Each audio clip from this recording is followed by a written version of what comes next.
요한복음 11장 17절에서 27절 말씀입니다. 요한복음 11장 17절에서 27절 말씀. 예수께서 와서 보시니 나사로가 무덤에 있은지 이미 나흘이라. 베다니는 예루살렘에 가깝기가 한 오리쯤 되매 많은 유대인이 마르다와 마리아에게 그 오라비의 일을 위문하러 왔더니 마르다는 예수께서 오신다는 말을 듣고 곧 나가 맞이하되 마리아는 집에 앉았더라. 마르다가 예수께 여짜오되 주께서 여기 계셨다면 내 오라비가 죽지 아니하였겠나이다. 그러나 나는 이제라도 주께서 무엇이든지 하나님께 구하시는 것을 하나님이 주실 줄을 아나이다. 예수께서 이르시되 네 오라비가 다시 살아나리라. 마르다가 이르되 마지막 날 부활 때에는 다시 살아날 줄을 내가 아나이다. 예수께서 이르시되 나는 부활이요 생명이니 나를 믿는 자는 죽어도 살겠고 무릇 살아서 나를 믿는 자는 영원히 죽지 아니하리니 이것을 네가 믿느냐? 이르되 주여 그러하외다. 주는 그리스도시요 세상에 오시는 하나님의 아들이신 줄을 내가 믿나이다. 아멘. 이 시간 한번 기도합시다. 거룩하신 주님이여, 주님은 지금도 살아계셔서 찬양과 영광과 존귀를 받으시기에 합당하십니다. 주님이 자리에 오셔서 미천한 종을 세우셔사오니 주의 말씀을 강론할 때에 주의 성령께서 깨닫게 하시고 은혜를 베풀어 주시옵소서. 부족한 종을 사용하여 주시옵소서. 예수님 이름으로 기도 올립니다. 아멘.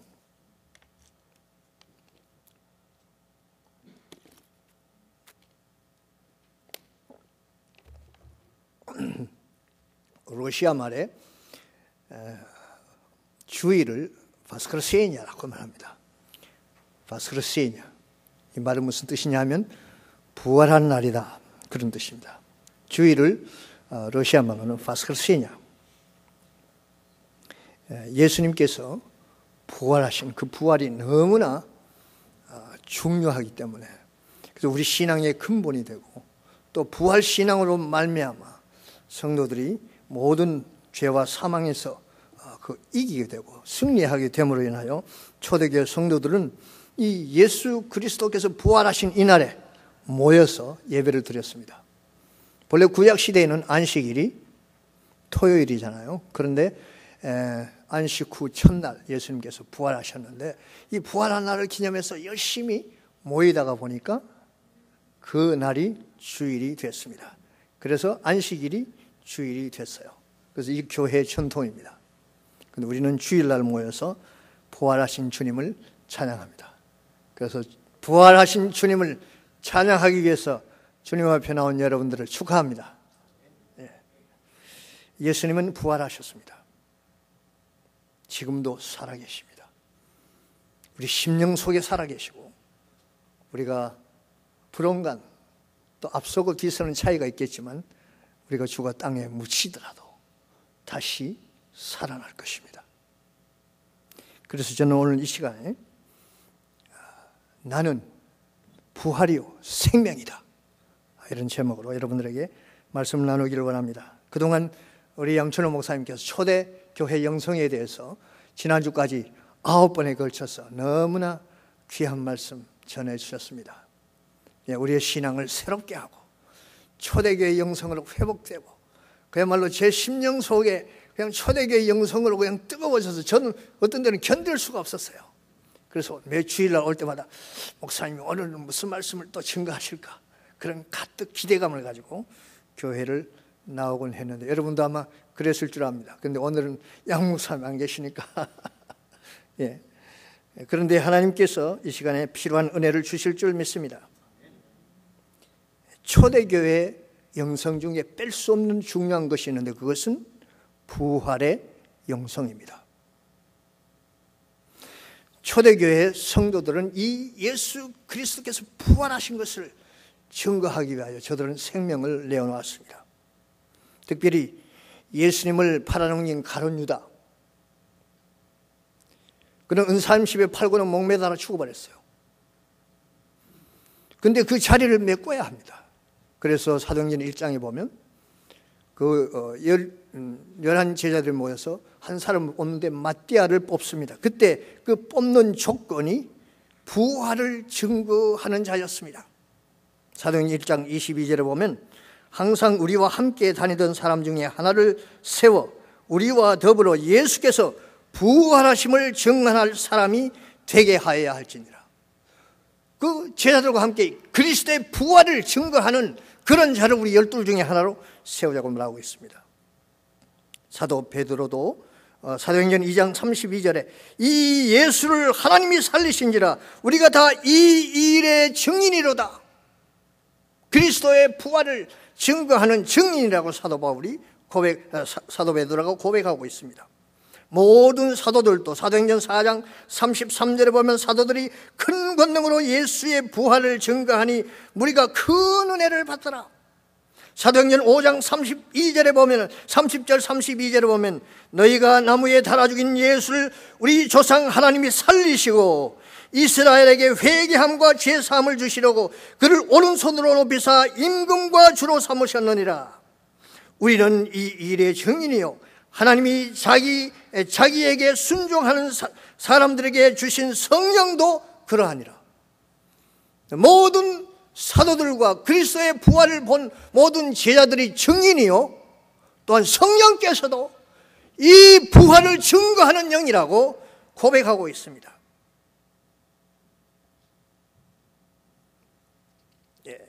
이와 같이 그리스도의 제자들이 열심히 복음을 증거하니까 이 사두개인들과 대제사장들은 이것이 제일 싫었어요. 그래서 저들을 비판합니다. 제발 예수 부활했다고 얘기하지 마라. 사도행전 4장 2절에 보면 예수 안에 죽은 자의 부활이 있다고 백성을 가르치기를 전하는 것을 싫어했다고 말하고 있어요. 그래서 초대교회 많은 성도들이 피박을 당합니다.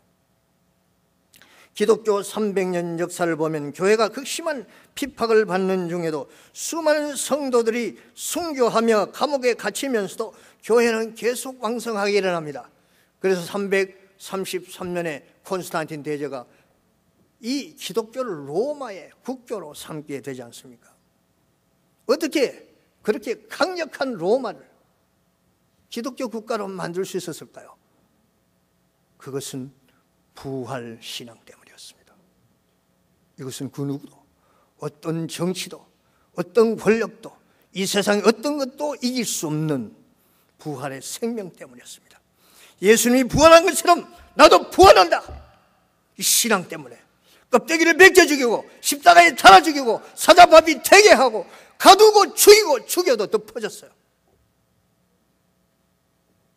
히브리서 11장 35절 38절에는 여자들은 자기의 죽은 자들을 부활로 받아들이기도 하며 또 어떤 이들은 더 좋은 부활을 얻고자 하여 심한 고문을 받되 구차히 풀려나기 원하지 아니하였으며 또 어떤 이들은 조롱과 채찍뿐 아니라 결박과 옥에 갇히는 시련도 받았으며 돌로 치는 것과 톱으로 켜는 것과 시험과 칼로 죽임을 당하고 양과 염소의 가죽을 입고 유리하여 궁핍과 환난과 학대를 받았으니 이런 사람은 세상이 감당하지 못하느니라. 그들이 광야와 산과 동굴과 토굴에 유리하였느니라. 믿음, 부활의 신앙, 그 때문에 그 누구도 감당할 수 없는, 세상이 감당할 수 없는 그런 사람들이, 믿음의 사람들이 되었다고 히브리서 기자는 말하고 있습니다. 그래서 히브리서 11장 3절 이하에 보면 믿음으로 아벨은, 믿음으로 에녹은, 믿음으로 노아는, 이러면서 믿음으로 산 모든 조상들, 그들의 믿음의 뿌리가 부활신앙이라는 것을 우리에게 가르쳐 주고 있습니다. 극심한 환난 가운데서도 믿음을 지킬 수 있던 그 힘은 나는 부활이요 생명이라는 그리스도의 말씀, 그렇게 말씀하시고 자기가 죽었으나 3일 만에 살아나신 살아계신 예수님 때문이었습니다. 초대교회 성도들이 극심한 고난 중에도 오히려 예수님 때문에 고난당하는 것을 즐거워하며 나 같은 죄인이 구원을 받아서 예수님 이름 때문에 이렇게 고난당하는 자로 합당히 여김을 받은 것을 기뻐했습니다.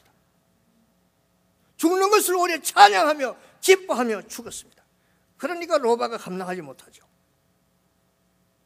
오늘 읽은 본문 말씀에 보면 이 믿음을 예수님께서 제자들에게, 마르다에게 간절히 주기를 원한 것을 볼 수 있습니다. 네, 여러분들에게도 예수님께서 이 시간 그 믿음, 부활의 믿음, 죽어도 다시 살고 살아서 믿는 자는 영원히 죽지 아니하는 그 생명, 그것을 여러분들에게 주님은 주시기를 원하십니다. 요한복음 11장 15절에 이에 예수께서 밝히 이르시되 나사로가 죽었느니라. 예수님이 그렇게 말씀하시면서 내가 거기 있지 아니한 것을 너희를 위하여 기뻐하노니 이는 너희로 믿게 하려 함이라. 그 믿음을 제자들에게, 부활의 믿음을 주기를 주님은 원하셨습니다. 요한복음 11장 25절 26절에도 예수께서 이르시되 나는 부활이요 생명이니 나를 믿는 자는 죽어도 살겠고 무릇 살아서 믿는 자는 영원히 죽지 아니하리니 이것을 네가 믿느냐? 마르다에게 질문하셨습니다. 나는 부활이요 생명인 것을 믿느냐? 무릇 살아서 믿는 자는 영원히 죽지 않은 것을 믿느냐? 이 질문은 저와 여러분에게 지금 이 시간 주님이 주시는 질문인 줄 믿습니다. 여러분들의 대답은 무엇입니까? 이 질문에 마르다는 대답합니다. 주는 그리스도시요 세상에 오시는 하나님의 아들이신 줄 내가 믿나이다.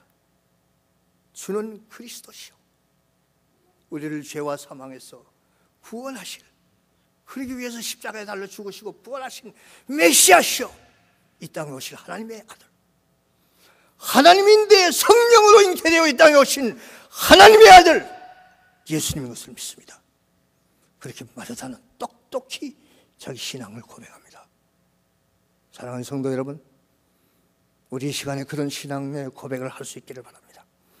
예수님은 부활입니다. 예수님은 생명입니다. 예수를 믿기 바랍니다. 그냥 의연부연 그냥 종교 행위를 하지 마시고 생명의 주를 믿고 생명을 누리며 그 생명을 간직하며 사시는 저와 여러분 되기를 주의 이름으로 축원합니다.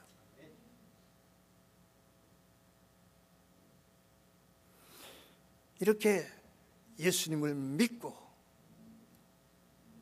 그 살아계신 주님, 부활의 주님, 생명의 주님을 믿을 때에 하나님의 영광을 보리라.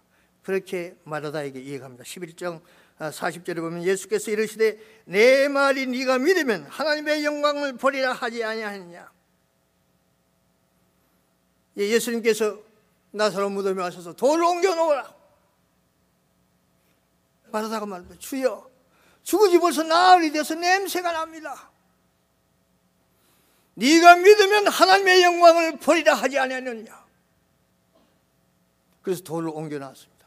그래서 하나님께서, 예수님께서 하늘을 우러러 기도하시고 나사로야 나와라 말씀하실 때에 죽었던 나사로가 벌떡 일어나서 이 몸을 천으로 동인 채로 걸어 나왔어요.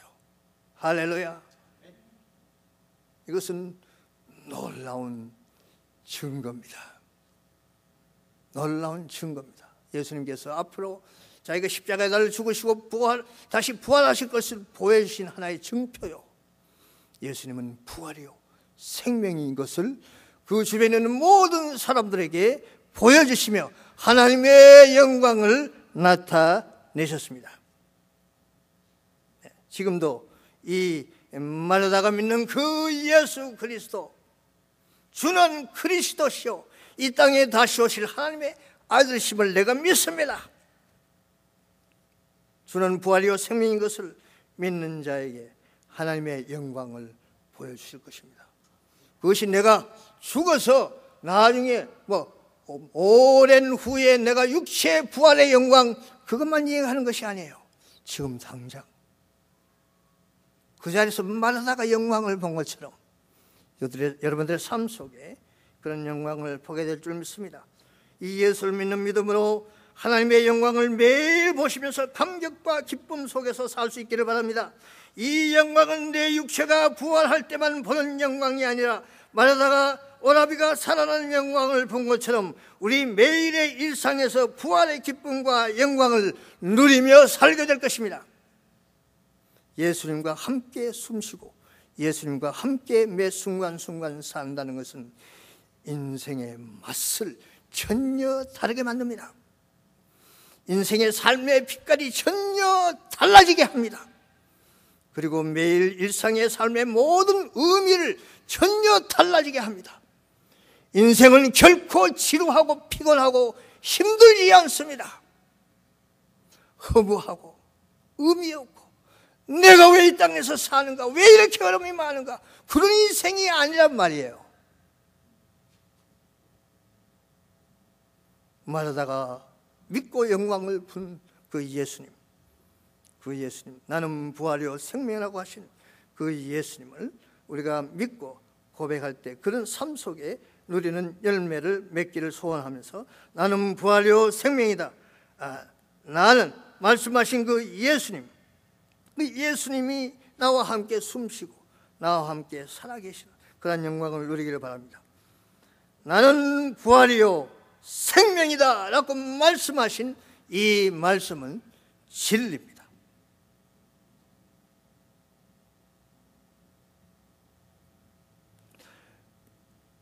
나는 부활이요 생명이라는 말씀은 나는 부활에 대하여 말하는 자이고 죽은 자를 부활시키는 능력을 가진 자로서 부활에 대하여 말씀하는 자라는 말씀이 아니에요. 나는 부활 그 자체다 그 말이에요. 예수님은 나는 생명이라고 하신 그것은 예수님께서 생명에 대하여 논하시는 그 어떤 생명이라는 말씀이 아니에요. 예수님 자체가 생명이라는 말씀이에요. 그런데 오늘날 많은 사람들은 부활의 진리가 이해하기 어렵다고 말합니다. 부활의 진리가 잘 이해가 되지 않는 것은 우리의 사고방식 때문입니다. 우리가 과학적으로 증명이 되는 것만 믿으려고 하는 그런 사고가 우리 속에 숨어 있습니다. 부활은 우리의 일성으로 이해할 수 있는 진리가 아닙니다. 받아들여야 하는, 믿어야 하는 진리입니다. 진리에는 두 가지 종류가 있습니다. 하나는 객관적인 진리로서 증명이 되는 진리가 있습니다. 사람들은 이것을 실험적인 진리 혹은 과학적인 진리라고 말합니다. 그런데 또 하나의 진리는 이와 전혀 다른 종류의 진리로서 주관적인 진리 혹은 체험적인 진리라고 할 수 있지만 더 확실한 것은 역사적인 사실, 그 팩트를 근거로 하는 진리입니다. 이 진리는 실험적으로 증거하거나 과학적으로 이렇게 증명해 보이기는 힘듭니다. 그러나 이 진리는 주로 보이지 않는 영적인 세계와 연관된 것들입니다. 그러나 이런 진리는 객관적인 진리만큼이나 우리의 삶에 아주 중요합니다. 부활, 영생, 천국, 구원, 이런 영역은 눈에 보이지 않습니다. 이런 것들은 과학적인 방법으로 증명 불가능합니다. 그러나 그렇다고 해서 이런 진리의 역사성이나 사실성을 부정할 수는 없습니다.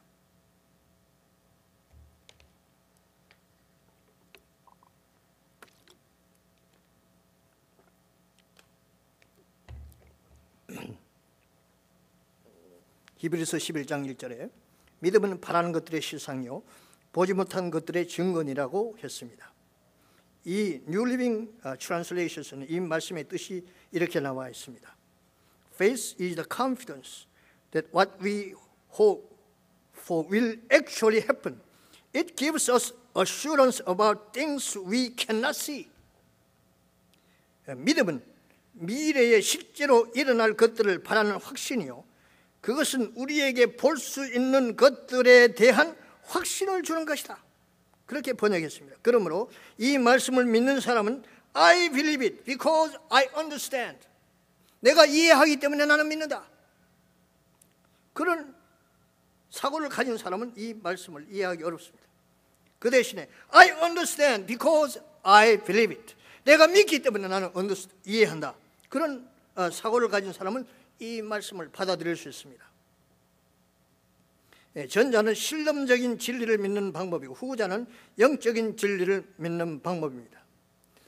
나는 이해함으로 믿는다 말과 이것은 과학적인 진리를 믿는 방법이지만 나는 믿기 때문에 이해한다, 이것은 성경적인 진리를 우리가 믿는 하나의 길입니다. 여러분에게 하나님의 말씀을 믿는 믿음이 생기기를 바랍니다. 그런 믿음으로 충만하시기 바랍니다. 나는 부활이요 생명이다, 이 말씀이 믿어지지 않으면 기도하세요. 하나님은 그런 기도를 들으십니다. 사업 잘 되게 해주세요. 병 낫게 해주세요. 딸 시집 잘 가게 해주세요. 그런 기도보다 천배 만배 중요한 기도가 내 안에 부활의 신앙을 주시옵소서. 그렇게 기도하면 하나님은 그 기도를 들으십니다. 아멘. 그 믿음을 가지시기를 바랍니다. 그런데 그 믿음의 내용 세 가지를 제가 간략하게 설명하고 말씀을 마치겠습니다. 우리에게 예수님께서 그 믿음을 가지기를 원하시는데 우리가 믿어야 할 세 가지. 나는 부활이요 생명이다. 나, I am, 나라고 말하는 예수 그리스도. 두 번째 부활, 세 번째 생명. 이 세 가지를 우리가 믿을 수 있기 바랍니다. 이 나는 예수님께서 요한복음에서 7번이나 이렇게 하신 나입니다. I am the resurrection of life. 이렇게 말씀하신 이 I am. 그런데 출애굽기 3장 14절에 보면 하나님의 이름을 모세가 물었어요. 하나님, 당신의 이름이 무엇입니까? 그때 하나님께서 말씀하십니다. 나는 스스로 계시는 자라. I am who I am. 나는 스스로 계시는 자라. 그렇게 하나님이 대답하십니다. 그 I am, 그것과 같은 단어예요. 이 말씀은 나 여호와가 말하노라. 빛이 있으라 하시며 빛이 있었고 나 여호와가 말하노라. 하늘과 땅과 바다가 있으라 말씀하시며 그대로 된 전능하신 하나님, 알파와 오메가가 되신 그 하나님, 그 여호와 하나님의 말씀입니다. 그래서 이 말씀을 요한복음에 7번 기록하고 있어요. 나는 생명의 떡이다. I am the bread of life. 나는 세상의 빛이다. I am the light of the world. 나는 양의 문이다. I am the gate for sheep. 나는 선한 목자다. I am the good shepherd. 나는 길이요 진리요 생명이다. I am the way and the truth and the life. 나는 참 포도나무다. I am the true vine. 나는 부활이요 생명이다. I am the resurrection and the life. 이렇게 예수께서 I am 7번 말한 것을 요한복음은 적나라하게 기록하고 있습니다. 그 중에 하나가 나는 부활이요 생명이라는 말씀입니다. 요한복음 20장 31절에는 이런 말씀이 있습니다. 오직 이것을 기록하면 너희로 예수께서 하나님의 아들 그리스도이심을 믿게 하려 하며 또 너희로 믿고 그 이름을 힘입어 생명을 얻게 하려 함이라. 이 7가지 I am을 기록하고 7가지 이 기적을 기록한 요한복음의 전체 기록의 목적은 너희들이 믿고 생명을 얻게 하기 위함이라고 요한복음의 기록의 목적을 말하고 있습니다. 그게 가장 중요한 조건이 뭐예요? 믿는데 그 예수 그리스도, 그분은 메시아시오 하나님의 아들인 것을 믿어야 하는 것입니다. 구약의 나 여호와가 말하노라의 나는 예수님입니다. 나 예수는 여호와 하나님이십니다. 예수님이 말씀하십니다. 나는 부활이요 생명이라고 말씀하십니다. 이 말씀을 믿으시기 바랍니다. 만약에 믿어지지 않으면 기도하세요. 다른 기도 말고 그 기도가 절실한 기도예요. 여러분들이 머리로 동의하는 그 정도가 아니고, 저도 그것은 제일 처음에 교회 나갈 때, 고등학교 처음 교회 나갈 때 벌써 머리로 다 받았어요. 그러나 저는 교회를 그냥 종교인으로 다녔습니다. 세례도 받고 성가대도 하고 그랬습니다. 그러나 그 예수님이 내 심령 속에 찾아와서 내 죄짐을 지시고 살아나신 메사야 하나님의 아들로 믿어지는 것은 성령님이 주시는 선물이었습니다. 회개하고 기도할 때, 그런 선물을 주셨습니다. 그것을 삼으세요. 나는 부활이다. 두 번째, 나는 부활이다는 이 말씀을 믿어야 합니다. 네, 제가 이게 입에 침이 안 나오니까 물을 자주 마셔야 합니다.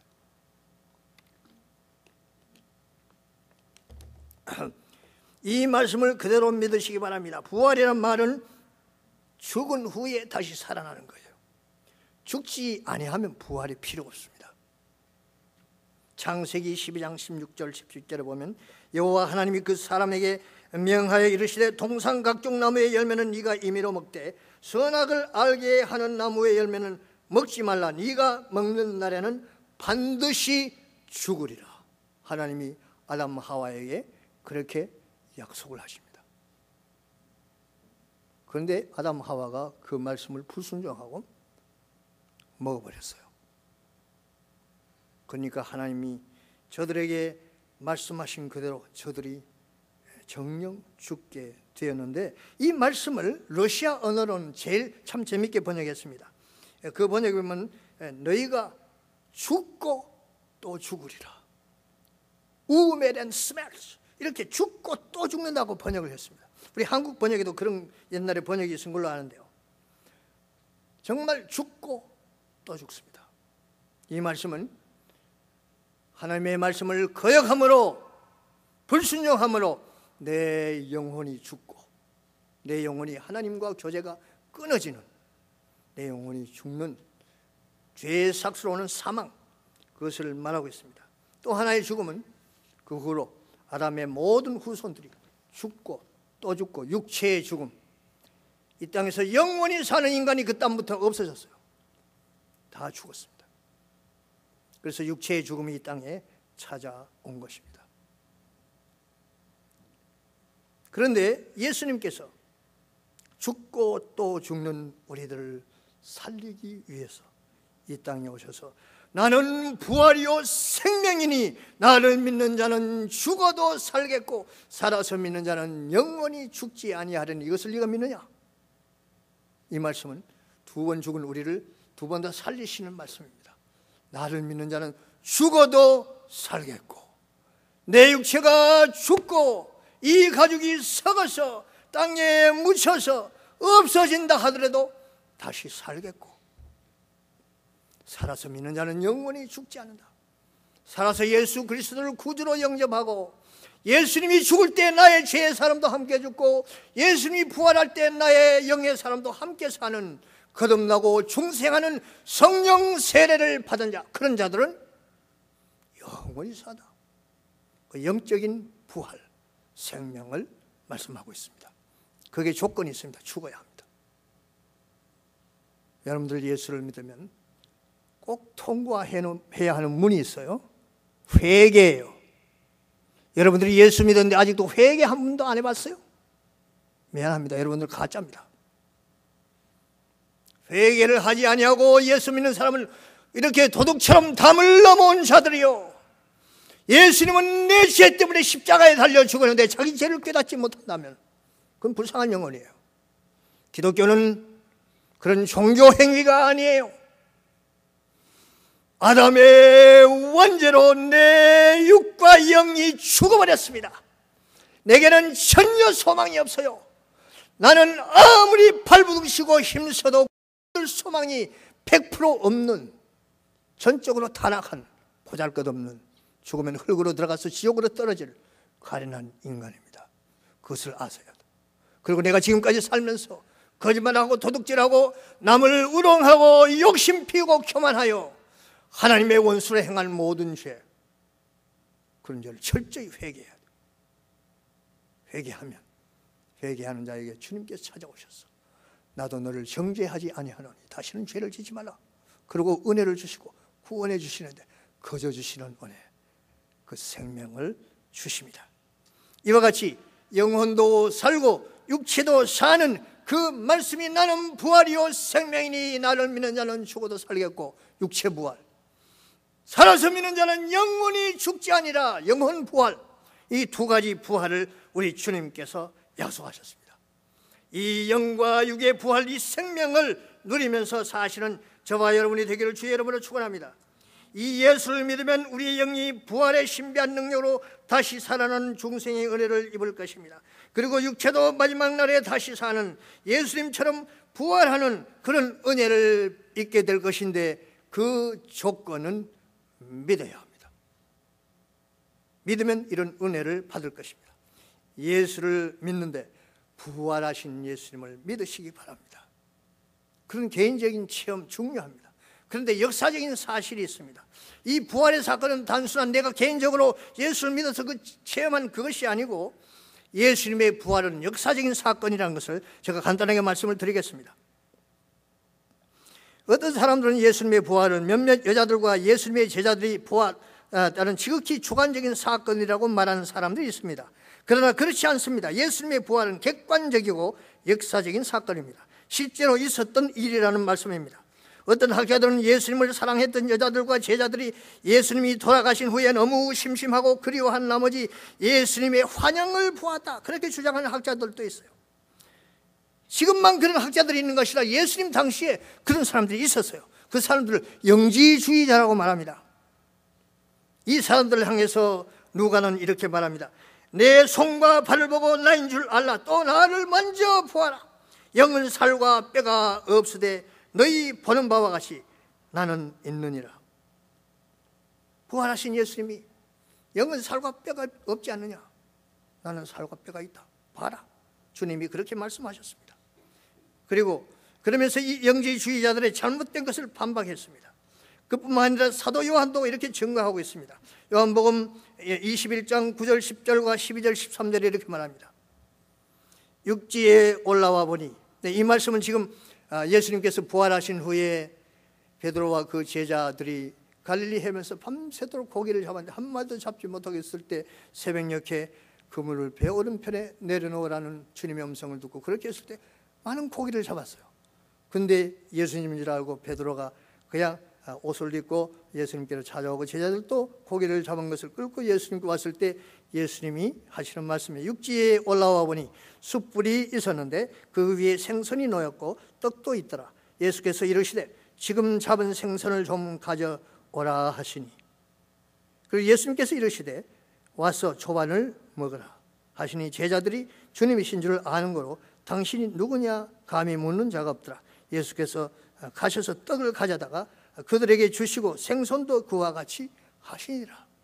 부활하신 예수님이 제자들과 함께 이렇게 불을 피워놓고 생선을 구워서 같이 드신 거예요. 예수님의 부활은 성경이 기록한 대로 역사적인 하나의 사실입니다. 자, 이 빈 무덤을 봅시다. 네, 저 영상이 지금 좀 희미하게 보입니다만은,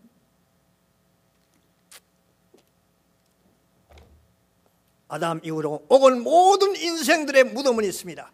혹 무덤이 없어 공중에서 폭파되고 바다에서 고기밥이 됐다 하더라도 어쨌든 인간은 다 죽었습니다. 그러나 살아난 사람 없는데 오직 예수님은 죽음의 강을 건너시고 무덤까지 내려가셨는데 3일 만에 살아나심으로 그 무덤이 비어 있어요. 그것을 성경은 이렇게 말합니다. 예수님의 빈 무덤을 이렇게 처음에 본 여자들, 막달라 마리아와 다른 마리아가 이렇게 목격하였고 제자들에 의해서 확인되었는데, 예수님의 무덤은 이렇게 비어 있었습니다. 그런데 막달라 마리아의 말을 듣고 무덤으로 달려간 베드로와 이 사랑하는 제자 요한이 그것을 보고 이렇게 기록하고 있습니다. 요한복음 20장 7절. 또 머리를 샀던 수건은 세마포와 함께 놓이지 않고 딴 곳에 샀던 대로 놓여 있더라. 이 말씀에 대한 가장 가까운 번역은 Amplified Bible입니다.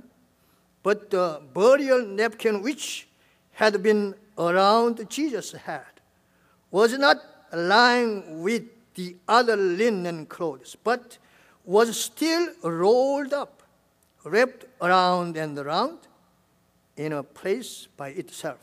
이 말씀은 예수님의 머리를 샀던 그 버리얼 냅킨은 다른 천사들과 같이 있지 않고 한쪽에 아직도 동그랗게 감긴 채로 그렇게 있었다. 우리가 지금까지 한글 성경은 머리를 샀던 수건은 한쪽에 개켜 있더라, 그렇게 번역된 것을 읽었는데, 지금 이번에 우리 개역 성경은 좀 더 잘 번역이 됐어요. 머리를 샀던 수건이 예수님을 이렇게 동동 샀는데 그것이 그대로 있었다 그 말이에요.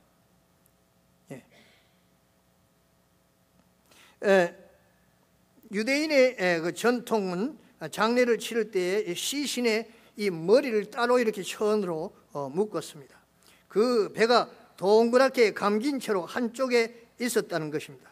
머리만 빠져나간 그 천은 동그랗게 감긴 채로 한쪽에 그대로 있었기 때문에 제사장들이 예수님의 몸을 제자들이 훔쳐갔다, 그렇게 소문을 막 퍼뜨렸어요. 훔쳐가면 그 천이, 동그란 그 천이 그대로 그냥 탁 이렇게 있을 수가 있겠습니까? 불가능하죠. 불가능하죠. 예수님의 몸이 부활해서 그대로 빠져나간 거예요. 할렐루야. 이것이 확실히 증거해주는 하나의 물증입니다. 예수님은 죽었던 몸이 부활하신 것이 분명합니다. 이 사건은 역사적인 사건입니다.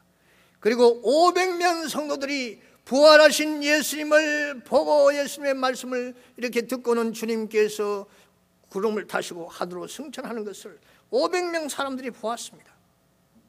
그리고 고린도전서 15장 5절에 초대교회 신자들과 사도들의 증언에 의하면 예수님의 부활을 의심할 수 없는 사실이었습니다.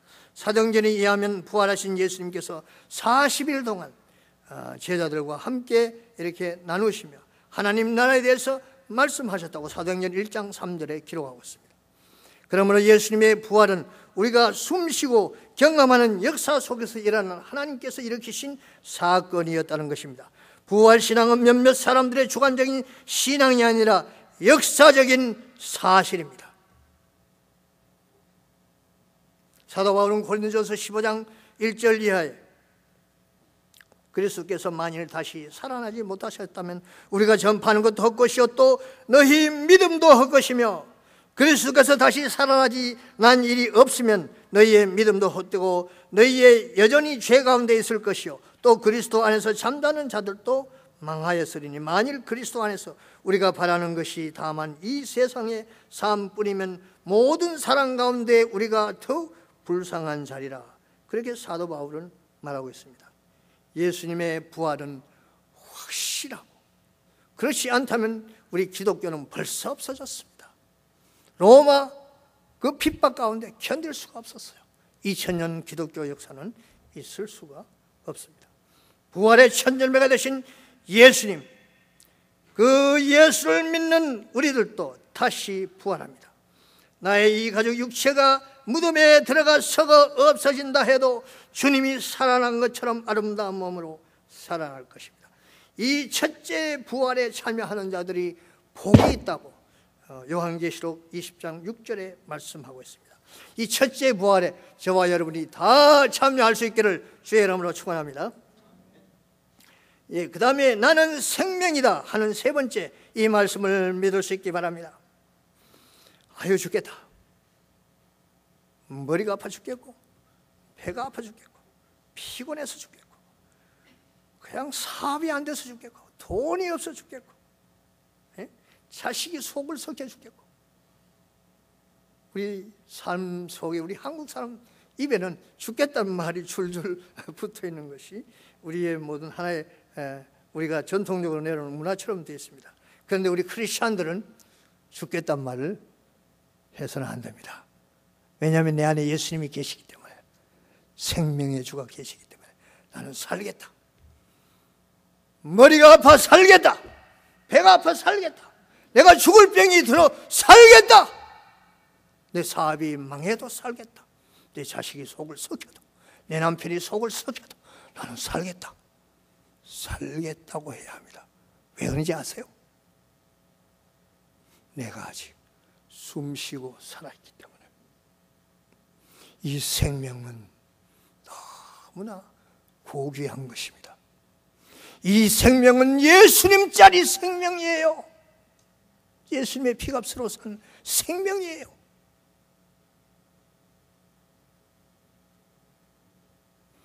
이 시편 30장 8절 10절에 이런 말씀이 있습니다. 여호와여 내가 주께 부르짖고 여호와께 간구하기를 내가 무덤에 내려갈 때에 나의 피가 무슨 유익이 있으리요 진토가 어떻게 주를 찬송하며 주의 진리를 선포하리이까. 내 호흡이 끊어지고 내 몸이 썩어 진토가 되어 땅에 묻혔는데 어떻게 하나님을 찬양하며 주님의 진리를 선포할 수 있겠습니까? 그렇죠. 당연하죠. 무덤에 내려가면서 생명이 끊어지고 진토가 된 상태에서 하나님을 찬송하며 진리를 선포할 수 없다는 말씀입니다. 그런데 내가 힘들고 고통하는 그것은 아직 살아있다는 증거예요.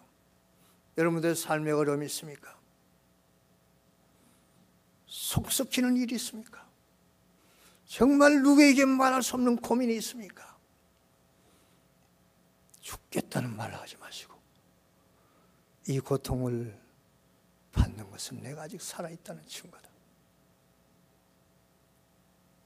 그렇기 때문에 내가 당하는 힘드는 일과 고통과 아픔과 그것과는 이 내게 주신 아직 생명이 있는 이것과는 견줄 수 없는 고귀한 생명이 내게 있습니다. 저는 암이 들어 죽을 병이 들었을 때 의사가 당신은 죽을 수 있어 그렇게 했을 때에 제가 강하게 느낀 것은 생명의 소중함이었습니다.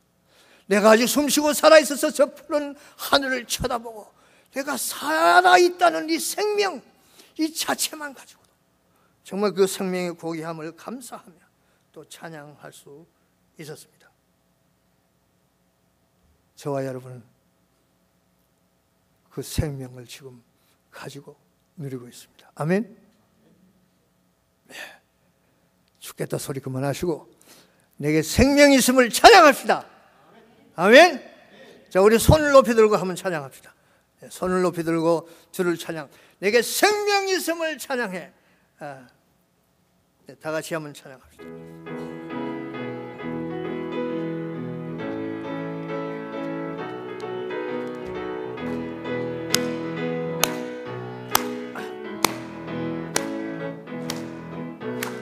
손을 높이 들고 주를 찬양. 높은 곳을 향해 주를 찬양.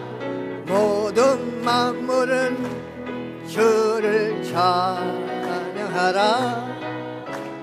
왕의 왕이신 예수, 다스리시는 예수, 생명 예수를 찬양해.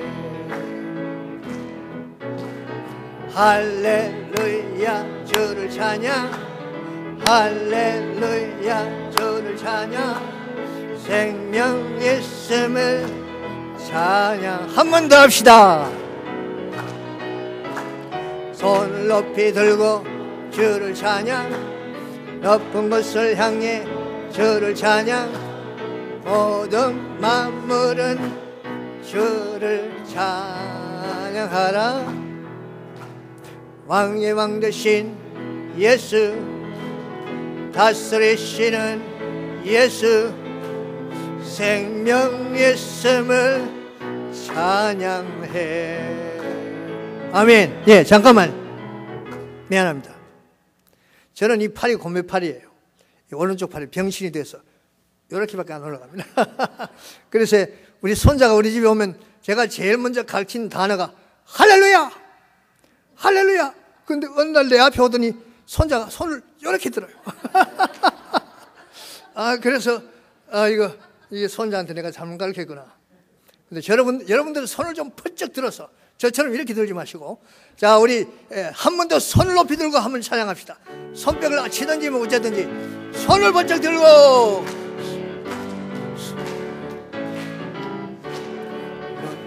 주를 찬양. 높은 곳을 향해 주를 찬양. 모든 만물은 주를 찬양하라. 할렐루야. 왕의 왕이신 예수, 다스리시는 예수, 생명 예수를 찬양해. 할렐루야. 할렐루야 주를 찬양.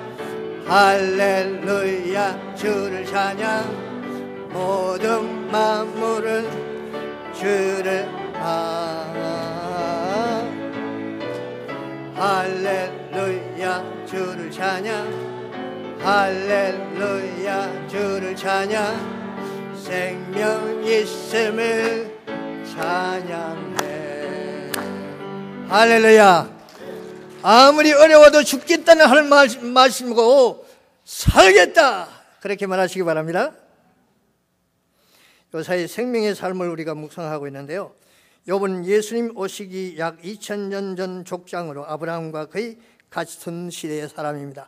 욥은 하루아침에 모든 재산을 잊어버리고 사랑하는 자녀들도 다 죽고 자기 건강마저 잃어버리고 사랑하는 아내마저 자기를 욕하고 사랑하는 친구들이 와서 충고를 한다는 것이 너 죄 때문이다. 자기 종 여종까지도 욥을 무시했습니다. 욥은 믿음으로 모든 삶이 온전하여 하나님 앞에 흠이 없는 하나님이 칭찬하는 인물이었습니다. 그러나 그가 모든 것을 잃어버렸어요. 네. 정말 화가 나서 죽겠다, 괴로워서 죽겠다, 억울해서 죽겠다, 죽겠다는 말이 나올 만한 욥의 모든 상황이었습니다. 그러나 욥의 입에서는 그런 말이 나오지 않았습니다. 욥기 19장 25절 27절에 보면 내가 알기에는 나의 대속자가 살아계시니 마침내 그가 땅 위에 서실 것이라. 내 가죽 이것이 썩은 후에 내가 육체 밖에서 하나님을 보리라. 내가 그를 보리니 내 눈으로 그를 보기를 낯선 사람처럼 하지 않을 것이라. 내 마음이 초조하구나.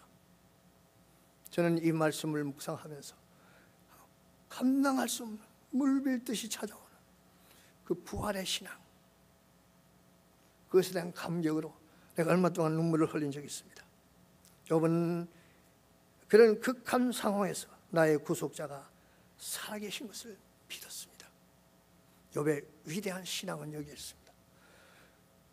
나의 이 가죽 이것이 썩은 후에 내가 육체 밖에서 주님 하나님을 보리라. 나의 구속자 주님은 살아계시다. 그 예수님은 살아계십니다. 아멘. 네. 욥의 위대한 믿음은 여기에 있습니다. 욥의 인내하는 아름다운 믿음은 바로 이 몸, 이 가죽이 썩은 후에 육체 밖에서 영광의 주님을 볼 것을 믿었습니다. 부활의 신앙, 재림의 신앙이었습니다. 이 욥의 믿음대로 2000년 후에 예수님께서 이 땅에 서셨습니다. 나사로의 무덤 앞에 서셨습니다. 그리고 나는 부활이요 생명이니 나를 믿는 자는 죽어도 살겠고 살아서 믿는 자는 영원히 죽지 아니하리니 이것을 네가 믿느냐 말씀하시고 죽었던 나사로를 살리시고 자기도 우리의 대속 제물이 되셔서 십자가에 달려 죽으셨으나 3일 만에 살아나셨습니다. 예수님은 살아계십니다.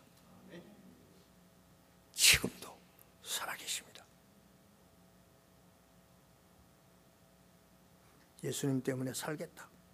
아무리 어려워도 나는 예수님 때문에 살겠다. 그렇게 고백할 수 있는 저와 여러분이 되기를 바랍니다. 욥이 소망했던 예수님은 후일에 땅에 서셨고 사랑하는 친구 나사로의 무덤에 서셔서 그렇게 나는 부활이요 생명이라고 증거하셨습니다. 우리 주님께서 내가 부활이요 생명이란 이 아름다운 말씀을 스폴튼 목사님이 이렇게 설교했습니다. 이 말씀을 제가 인용하고 말씀을 맺겠습니다. 우리 주님께서 내가 부활이요 생명이다라고 말씀하셨을 때 이 말씀이 우리가 주님께 필히 구해야 할 부활과 생명의 어떤 은사가 예수님께 있어서가 아니며 그분께서 필히 만들어야 할 어떤 은혜도 아니며 이 말씀은 그분 자신 그분이 곧 부활이며 생명이라는 말씀입니다. 그분이 계신 곳에는 부활과 생명이 존재한다는 말씀입니다. 주님은 생명의 창조자시며 생명을 주시는 분이시며 생명을 보존하시는 분이십니다. 스폴전이 이렇게 설교했어요. 예수님이 있는 사람은 생명이 있습니다. 예수님이 없는 사람은 생명이 없어요. 존 1서 5장 12절에 아들이 있는 자에게는 생명이 있고 아들이 없는 자에는 생명이 없느니라. 여러분 나라에 예수님이 계십니까? 저는 우즈베키스탄에서 사랑하는 성도들 한 사람 한 사람 계속 제가 확인하고 묻고 물었던 말은 당신 안에 예수님이 살아계시냐? 저는 나 같은 수백 명 장례를 치렀어요. 내가 이 장례 치르러 왔나 싶을 정도로 그냥 이 초상만 나면 저를 불러요. 그러면 북망산에 가서 관을 앞에 놓고 이 설교를 여러 수십 번 했어요. 우리 예수님은 살아계시는데 그 예수님이 그 안에 있는 성도는 죽을 때 다르게 죽었어요. 제가 봤어요. 우리 예수님은 그냥 우리가 이 땅에 살 때 필요를 채워주시는 그런 예수님 정도가 아니에요. 부활이요 생명이십니다. 저와 여러분을 영원한 아름다운 천국에서 영원히 살도록 하기 위해서 천국을 준비해놓고 그곳으로 인도하시기 위해서 이 땅에 오셔서 구속주가 되시고 하나님의 아들로서 우리를 그곳으로 인도하실 부활이요 생명의 주가 되셨습니다. 찬양팀 올라오세요.